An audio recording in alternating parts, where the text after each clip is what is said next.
Have you ever wondered what makes a piece of real estate genuinely valuable? Today, it might be proximity to a tech hub or a major shipping port. But if we rewind the clock 5,000 years, what made a piece of land worth fighting over?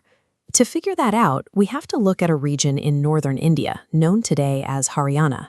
Long before modern highways or skyscrapers, this exact patch of earth functioned as the ultimate strategic headquarters for the entire subcontinent. Even its name points to its high status. In ancient Sanskrit, Hari means God, and Ayana means a home or an abode. Put them together, and you get the abode of gods. But that brings up a massive problem. If a civilization was truly that powerful and wealthy millennia ago, how do we prove it today? We can't exactly hop in a time machine to check their accounting books. Instead, we have to look for two very different types of fingerprints. To rebuild the past, we have to check what people said happened against what actually remains in the ground today. We start with the paper trail, the stories, hymns, and songs that have survived for thousands of years. You can think of these as our ancient witness statements. For this part of India, we are looking at some of the oldest and most massive texts in human history, specifically the ancient hymns of the Rig Veda and the vast narrative of the Mahabharata. When we read through the Mahabharata, the authors give this region a very specific economic title, Bahudanyaka. That word translates directly to the land of immense grains. They are telling us in plain language that this area was an absolute agricultural gold mine. It was the breadbasket that fed massive armies and growing empires. And we find multiple sources making this claim. Later on, ancient Buddhist writings chime in with similar details, specifically naming local cities like Rohatak and Agroha as booming cultural and trade hubs. These stories are incredibly helpful because they preserve the human context, the names of kings, the motives behind their wars, and the people's daily hopes. However, a paper trail can be unreliable.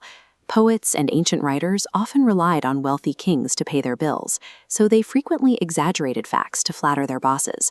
A minor border skirmish might be written down as a massive, epic war. Because of that bias, these witness statements are ultimately just brilliant rumors. They need physical, forensic evidence buried in the dirt to turn them into facts. To find that proof, we eventually have to trade the scrolls for shovels. We need a forensic audit of the earth itself. This is where we look at the physical structures and objects that people actually touched and built.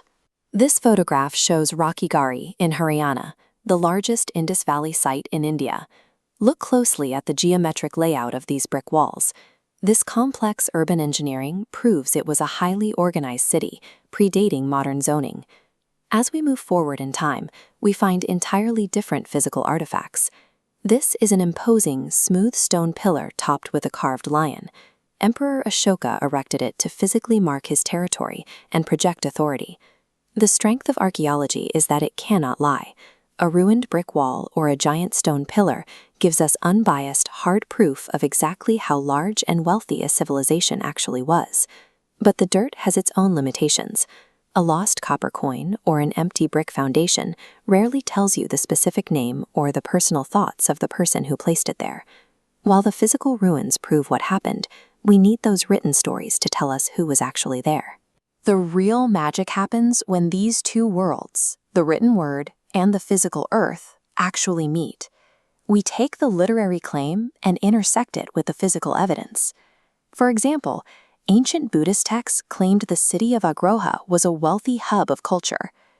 Decades later, archaeologists went to the exact spot where Agroha was supposed to be and physically dug up hordes of ancient coins and clay tablets stamped with musical notations.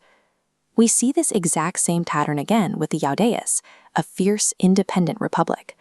We read about their military might in ancient Sanskrit grammar books, and then we literally pull their stamped coins out of the mud in the very same region.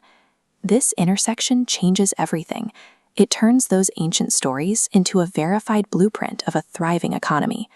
So when we pull back and look at the last 5,000 years, what was the strategic role of this land? Its legacy is incredibly durable. It sustained the brick builders of the Indus Valley, provided a sanctuary for the sages who composed the Vedic texts, and later hosted the powerful Vardhana rulers, who chose this exact spot for their primary capital cities. This image shows a local farmer walking through a vast harvested field in the mid-20th century. It reflects why this region stayed valuable for so long. Because this land sits directly between the rugged mountains and the fertile river plains, it became the front gate to India. It functioned as the agricultural engine that fed the people and the primary military shield that protected the rest of the country. By balancing written stories with the physical earth, we're doing the real work of decoding the strategic foundations that built human civilization.